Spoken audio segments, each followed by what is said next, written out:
चलते हैं श्रीमद् भागवत महापुराण। भगवान श्री द्वारिकाधीश जी महाराज 16,108 8 पटरानियां, 16,100 रानियां जो भौमासुर के यहां से लाए, सबके 10-10 पुत्र हुए। सबके बड़ा परिवार था। भगवान 1 करोड़ आचार्य केवल थे यदुवंशियों के बच्चों को पढ़ाने वाले। यदुवंशी बालकों को शिक्षा देने के लिए 1 करोड़ आचार्य केवल थे। राजा परीक्षित ने पूछा, परम ज्ञानी मुनीश्वर, भगवान श्री कृष्ण जी जब रुक्मिणी का हरण करके ला रहे थे तो उनके बड़े भाई रुक्मी ने युद्ध किया था, बड़ा तिरस्कार किया था, और वो इस घात में रहता था कि श्री कृष्ण को कब मार डालूं, बदला ले लूं। और ऐसी स्थिति में अभी आपने पीछे कहा कि रुक्मी ने अपनी रुक्मवती नाम की कन्या को भगवान श्री कृष्ण के पुत्र प्रद्युम्न जी के साथ ब्याह कर दिया, तो कृपा करके बतलाइए कि वो भगवान श्री कृष्ण को दुश्मन मानने वाला रुक्मी अपनी पुत्री रुक्मवती का विवाह कैसे कर दिया। हे परमहंस शिरोमणे, आपसे कोई बात छिपी नहीं है, क्योंकि आप महायोग में स्थित हैं। आपको भूत भविष्य वर्तमान तीनों कालों का ज्ञान है। ऐसी कोई बात नहीं जो आप जानते न हो। श्री सुखदेव जी ने कहा, परीक्षित, प्रद्युम्न जी मूर्तिमान कामदेव हैं, कामदेव के अवतार। एक बार रुक्मी की पुत्री रुक्मवती ने देख लिया प्रद्युम्न जी को, अब वो तो आसक्त हो गई क्योंकि कामावतार। तो जब स्वयंवर हुआ तो प्रद्युम्न जी भी पधारे, तो रुक्मवती ने सीधा प्रद्युम्न जी के गले में माला डाल दी। वहां और भी नरपति बैठे थे, वो असंतुष्ट हुए, तो सबको परास्त करके भगवान प्रद्युम्न ने रुक्मवती जी का ब्याह किया। रुक्मी के हृदय में तो बहुत जलन थी भगवान श्री कृष्ण के प्रति,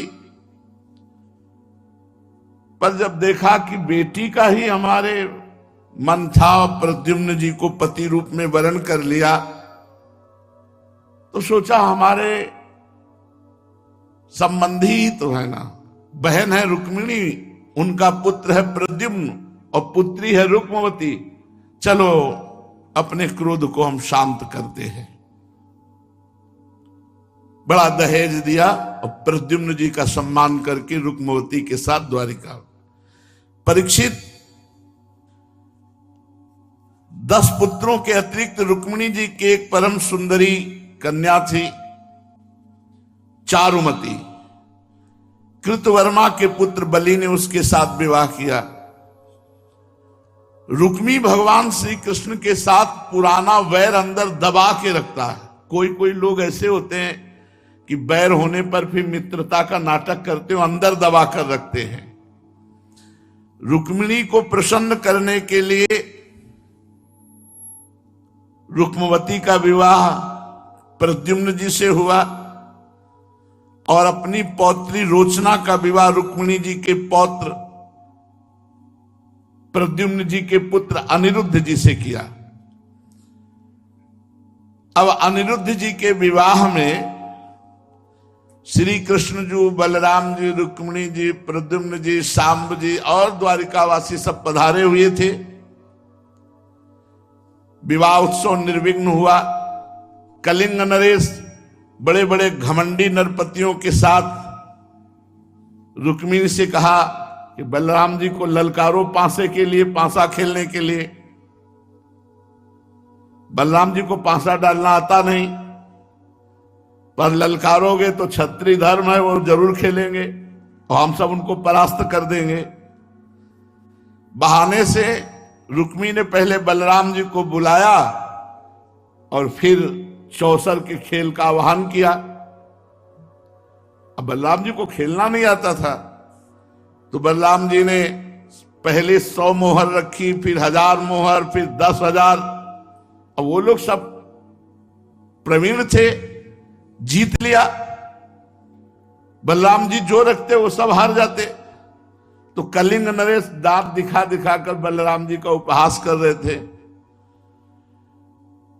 बलराम जी को हंसी सहन नहीं हुई।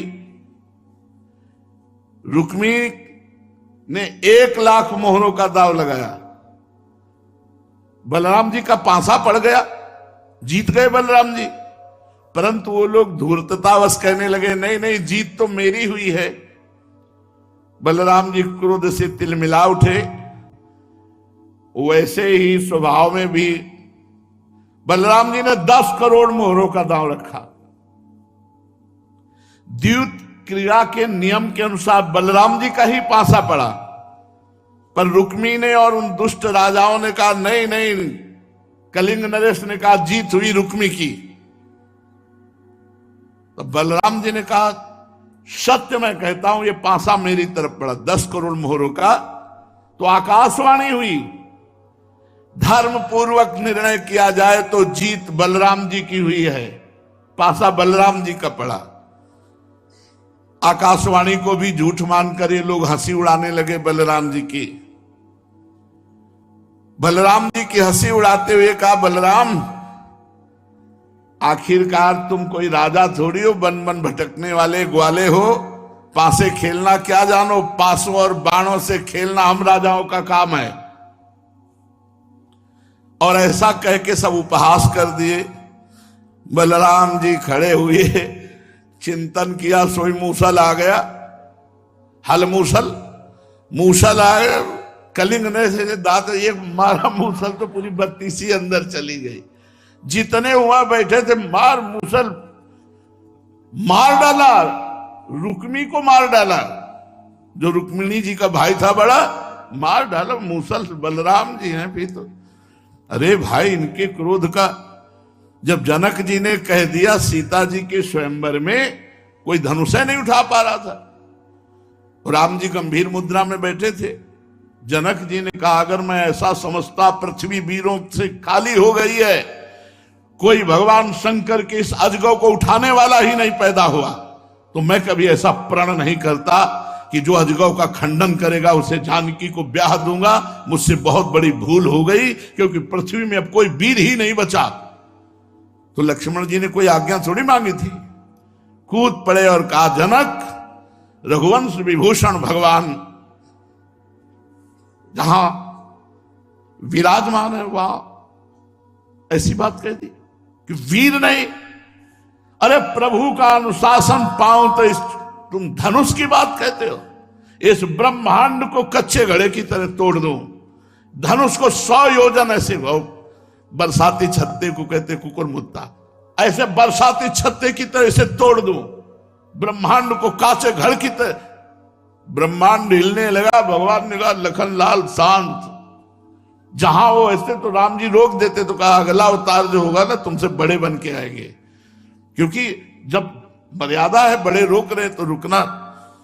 बलराम जी ने मुद्गल का स्मरण किया, मार मुद्गल, मार मुसल, सबको, रुक्मी को मार डाला। कलिंग नरेश दांत दिखा दिखा कर हंस रहे थे। बलराम जी ने उनकी जो बत्तीसी तोड़ी, खून से वो जितने राजा थे मार मार, किसी की जांग तोड़ दी, किसी के हाथ तोड़ दी, किसी की खोपड़ी फोड़ दी, खून से लथपथ सब वहां से भागे। भगवान श्री कृष्ण ने देखा कि रुक्मिणी जी थोड़ा चेहरा फर्क पड़ा, क्योंकि भाई है मारा गया। श्री कृष्ण चंद्र जी ना बलराम जी की तरफ ना रुक्मिणी जी की तरफ, मौन चुप, क्योंकि इधर बोले तो रुक्मिणी जी नाराज हो जाएगी, इधर बोले तो बलराम जी। रुक्मी की मृत्यु पर कुछ नहीं कहा, बिल्कुल मौन रहे भगवान। पर नववधू को लेकर के फिर वहां से विदा हुए। अनिरुद्ध जी का विवाह उषा जी से भी हुआ। ये बड़ा गूढ़ प्रसंग है। महात्मा बलि जी को तो प्राय सबको ही जानते हैं, 3 पग पृथ्वी का दान भगवान वामन को किया। बलि जी के 100 पुत्र थे, उनमें सबसे बड़ा पुत्र था बाणासुर। इसके 1000 भुजाएं थी। भगवान शंकर का नित्य पार्षद। भगवान शंकर एक बार तांडव कर रहे थे, तो 2 भुजाओं से ताली तांडव के साथ बजाने लगे, तो प्रसन्न होकर भगवान ने कहा जा 1000 भुजा हो जाए। तो 500 इधर 500 इधर, और महान बलशाली, पूरी पृथ्वी में कोई जोड़ नहीं भाई, 500 भुजा और इधर 500 हजार भुजा वाला। जिस जिस पर्वत में जाता भगवान शंकर के दिए हुए बल से मारता टक्कर तो पर्वत फूट जाता। लौट के कैलाश में आए, बोले जगत गुरु भुजाओं की खुजली हो रही, आओ हमारा तुम्हारा युद्ध हो, हमारा चेला हम इसको ललकार दिया, जाओ हमारे समान बलवान से तुम्हारा युद्ध होगा, तुम्हारी भुजाओं की खुजली नहीं, भुजाएं ही मिट जाएंगी।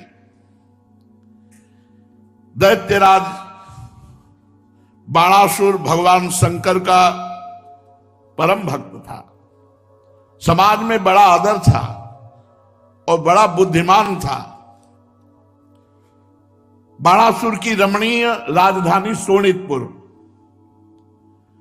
भगवान शंकर की कृपा इतनी थी कि इंद्रादि देवता नौकर चाकर की तरह बाणासुर की आज्ञा का पालन करते थे। ऐसा महाबली बाणासुर। भगवान शंकर शरणागत रक्षक हैं।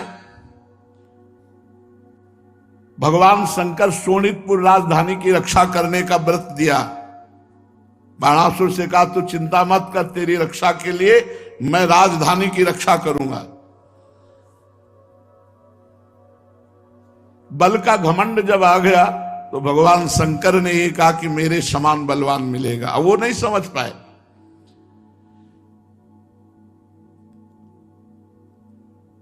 बाणासुर की प्रार्थना सुनकर भगवान ने कहा जिस समय तेरे नगर की ध्वजा टूटकर अपने आप गिर जाए उस समय जान लेना मेरे समान बलवान आएगा और तुम्हारे भुजाओं की खुजली मिटा देगा, तेरा घमंड चूर चूर हो जाएगा।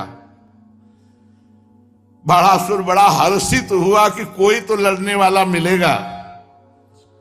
वो भगवान शंकर के आदेश का चिंतन करता रहा कि कब वो वीर आएगा जो हमसे लड़े। भुजाओं में बल की खुजली होती थी। बाणासुर की एक कन्या थी जिनका नाम उषा जी था। ये बहुत सुंदरी थी और ऐसे महल में जहां पक्षी भी प्रवेश नहीं कर सकता, जहां वयोवृद्ध और न स्त्री न पुरुष, ऐसे वीरों का पहरा था। उषा जी के महल में पहला पहरा वयोवृद्धों का था और दूसरा था जो न स्त्री न पुरुष। वो वीर वहां रक्षा में रहते थे महल की। एक दिन स्वप्न में उषा जी ने अनिरुद्ध जी को देखा और इतना देखा, काफी देर स्वप्न चला। अनिरुद्ध जी से मिल रही हैं, बात कर रही हैं, हंस रही हैं, अनिरुद्ध जी गले से लगा रहे और स्वप्न टूट गया। स्वप्न में देखे हुए अनिरुद्ध जी के प्रति उनकी इतनी आसक्ति हो गई, वो प्रगट में चिल्ला कहने लगी, हा प्राण प्यारे तुम कहां गए? और विह्वल विकल होकर के बैठ गई तो देखा आसपास सखियां घेरे हुए हैं, तो एकदम सकुच गई। सखियों ने कहा क्या देखा स्वप्न में? कुछ नहीं बताया। बाणासुर के मंत्री का नाम था कुंभांड। उनकी एक कन्या थी जिसका नाम चित्रलेखा था। चित्रलेखा ने देखा कि गंभीर विषय है, छुपा गई हम सबसे, एकांत में हुई। और चित्रलेखा ने कहा मुझे इतना कला कौशल प्राप्त है कि त्रिभुवन का मैं चित्र बना सकती हूं, तो मैं चित्र बनाऊंगी और तुम अंगुली भर रख देना कि तुम्हारे स्वप्न में कौन आया था। अंदाज से कहा। बहुत प्रसन्न हो गई उषा जी, गले लगा लिया। सखी तूने मेरे मन की बात जान ली। बोले मन की नहीं, चित्र बनाऊंगी और अपहरण करके तुम्हारे पास लाऊंगी। त्रिभुवन में कहीं भी कोई होगा, देवता गंधर्व मनुष्य कोई भी, अपहरण करके लाऊंगी, मैं तुम्हारी सखी हूं। अब तो उषा जी बड़ी प्रसन्न हो गई। चित्रलेखा जी चित्र बनाना प्रारंभ किया।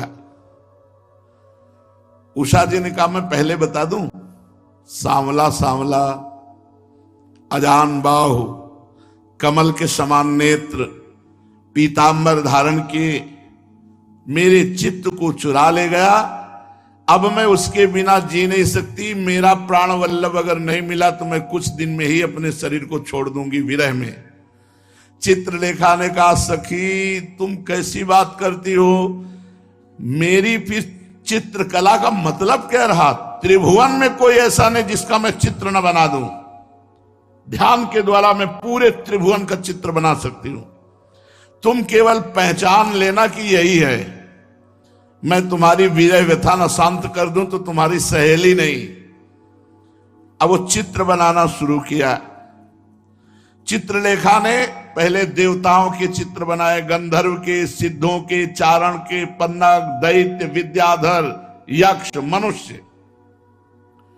जब मनुष्यों में वसुदेव जी के पिता शूर, इनका बनाया तो कहा हा इसी वंश में हो सकता है। फिर वसुदेव जी का बनाया, इसी वंश में हो सकता है। फिर श्री कृष्ण का बनाया, बस इन्हीं में से है, यही इसी वंश में है। प्रद्युम्न जी का बनाया और लज्जित हो गई, और जे ही अनिरुद्ध जी का बनाया तो कहा यही है हमारे चित्त को चुरा ले। भगवान जैसे राम लक्ष्मण भरत शत्रुघ्न, ऐसे वासुदेव संकर्षण प्रद्युम्न अनिरुद्ध, ये भगवान का चतुर्व्यूह अवतार है। अनिरुद्ध जी का चित्र देखा तो नीचे नेत्र करके लज्जा से कहा कि यही है जो हमारे स्वप्न में आया, हमारे चित्त को चुरा ले गया। चित्रलेखा योगिनी थी, उन्होंने कहा बहुत कठिन जगह तुम्हारे नेत्र लड़े हैं। पता है कौन है? द्वारिकाधीश भगवान श्री कृष्ण के पुत्र प्रद्युम्न के पुत्र अनिरुद्ध जी हैं। उसने कहा, सखी तुमने कहा था कि पहचान लोगे तो मैं अपहरण करके लाऊंगी, अब लाओ ना अपहरण करके। तो सुदर्शन चक्र का पहरा था पूरी द्वारिका में। सुदर्शन चक्र रात्रि में हर समय पहरा दे रहे थे, और ऐसे पहरेदार तो थे ही। अब ये योगिनी थी, आकाश मार्ग से चलना जानती थी। आकाश मार्ग से गई और सुदर्शन चक्र से प्रार्थना की कि प्रभु आप जानते हैं भगवान श्री कृष्ण के पुत्र प्रद्युम्न पुत्र अनिरुद्ध जी स्वप्न में जाके उषा का चित्त हरण कर लाए, चित्त अपहरण कर ले। अब हम उनका अपहरण करने आए, आप हमें अवकाश दीजिए। सुदर्शन चक्र जी एरिया बदल दिए, क्योंकि भगवान ही तो है ना, भगवान के विधान से ही तो है ना। अब वो गई महल के अंदर आकाश मार्ग से। अनिरुद्ध जी पलंग पे सो रहे थे। चित्रलेखा योग सिद्धि के द्वारा पलंग सहित अनिरुद्ध जी को उठा लाई और उषा जी के महल में। अरे उषा जी को तो पूछो मत, जब उनके प्राण प्रीतम पति उषा जी बार बार सखी का आलिंगन करती, सखी तूने मेरे प्राण वल्लभ को ला दिया। अब अनिरुद्ध जी के नेत्र खुले तो ना द्वारिका है और ना द्वारिका वासी है, यहां तो सब नौ किशोरियां, जो सखियां हैं वो भी नौ किशोरी, और उषा जी। अनिरुद्ध जी को समझते देर न लगी कि मेरा अपहरण हो गया। देख लो, दूल्हे का अपहरण करवा लिया। दूल्हे का अपहरण हुआ कि नहीं हुआ? आंख खुली तो देखा दुल्हन के पास, उषा जी के पास। उषा जी ने विनय की, पूरी बात बताई। अनिरुद्ध जी स्वीकार कर लिए, क्योंकि उषा जी अनिरुद्ध भगवान की प्रिया ही है। परीक्षित अब अनिरुद्ध जी महल में रहने लगे उषा जी के, और द्वारिका में हाहाकार मच गया कि अनिरुद्ध जी का अपहरण हो गया। भगवान सब जानते हुए चुप रहे। बाणासुर का इतना महल सुरक्षित था कि कोई झांक भी नहीं सकता था। अब उषा और अनिरुद्ध जी का प्रेम दिन दूना रात चौगुना, खूब आनंद। तो जो पति प्राप्त की हुई स्त्री होती है उसकी प्रसन्नता छुपती नहीं है। अनुकूल पति मिल जाने पर वो हर्षित होती है और शारीरिक लक्षण बदल जाते हैं। जो कौमारपन होता है वो क्षीण होने लगता है। तो बड़े सुंदर सुंदर पदार्थ खाना पीना, चौसर खेलना, हंसना, ये सब। एक दिन अंतःपुर की सुरक्षा का प्रधान जो वृद्ध था, उसने देखा, उसने बाणासुर को सूचना पहुंचाई, महाराज मैं जो जबान से बोलने जा रहा हूं मुझे प्राणदंड न दिया जाए। बोले बोलो। बोले मैं आपको पक्का कह सकता हूं कि आपकी पुत्री कुमारपना को नष्ट कर चुकी है। अब वो कुमारी नहीं रही। उसके शरीर के चिन्ह ऐसे स्पष्ट प्रतीत हो रहे हैं जिससे उसको पति की प्राप्ति हो चुकी है। पहरेदार बिल्कुल सुरक्षित, चिड़िया भी प्रवेश नहीं कर सकती महाराज। पर कैसे कुंवारपन नष्ट हुआ हम अंदर नहीं जा सकते, इसलिए बता नहीं सकते। पर हमने देखा कि आपकी पुत्री का कुंवारपन नष्ट हो चुका है और पति को प्राप्त कर चुकी है, ऐसे लक्षण उसमें दिखाई देते हैं। बाणासुर से जब ऐसा निवेदन हुआ, मेरी राजकुमारी का रंग ढंग ऐसा, मेरे कुल का कलंक, मेरी राजकुमारी बनेगी। पहरेदारों को बुलाया और कहा कि क्रम टूटा क्या? रात दिन में कहीं कोई अवसर मिला क्या किसी को जाने का? उनका महाराज बिल्कुल नहीं, हमारा क्रम नहीं टूटा, रात दिन हम लोग पहरा दे रहे। तो कन्या को बाहर जाने का अवसर नहीं मिला, बाहर से अंदर कोई पुरुष नहीं आ सकता। फिर ये कैसे बात हो गई कि कुंवारपन नष्ट हो गया, अर्थात तो पति को प्राप्त कर लिया। बोले महाराज ये हमारी समझ के बाहर, आप अंदर जाकर खुद पता लगाइए। बाणासुर जल गया, मेरी कन्या का चरित्र कोई दूषित कर दे। बाणासुर के हृदय में बड़ी पीड़ा हुई और स्वयं उषा जी के महल में गया। और महल में जब गया तो चौसर खेल रहे थे अनिरुद्ध जी, उषा जी के साथ बैठे। वहां किसी पुरुष का प्रवेश नहीं। अनिरुद्ध जी को श्यामल घात, पीतांबर धारण की, कमल नयन, कामावतार भगवान प्रद्युम्न जी के पुत्र हैं। त्रिभुवन में उनके जैसा सुंदर और कोई न था। प्रेम भरी मुस्कान से बाणासुर को देखा।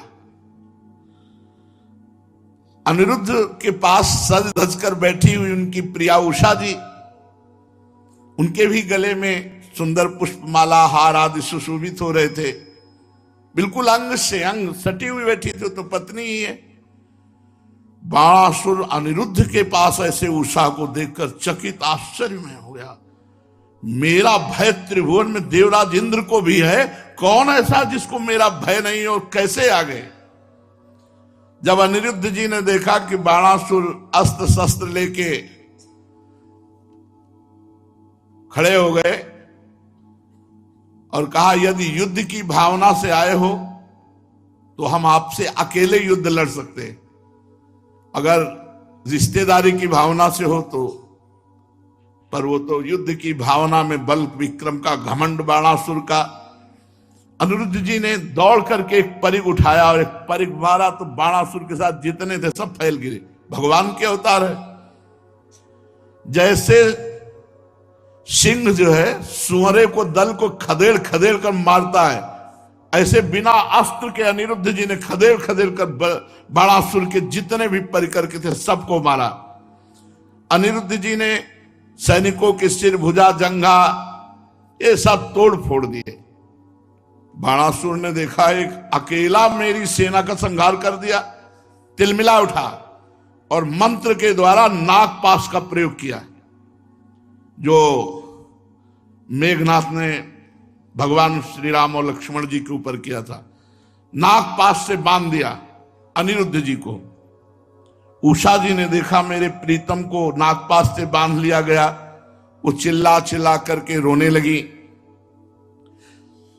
4 महीने अपहरण किए हुए हो गए थे।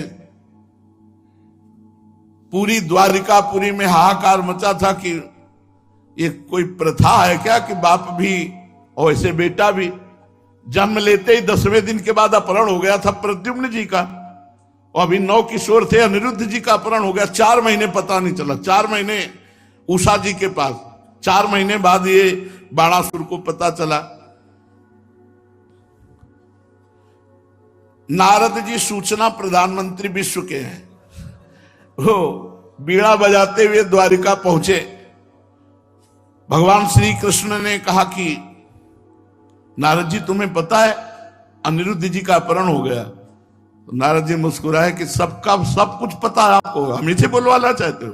बोले महाराज अनिरुद्ध जी बाणासुर के बंदी गृह में नागपाश से बंधे हुए पड़े हुए हैं और ऐसा ऐसा पूरा सब बात बता दी। अरे भगवान ने तुरंत चढ़ाई की शोणितपुर पर।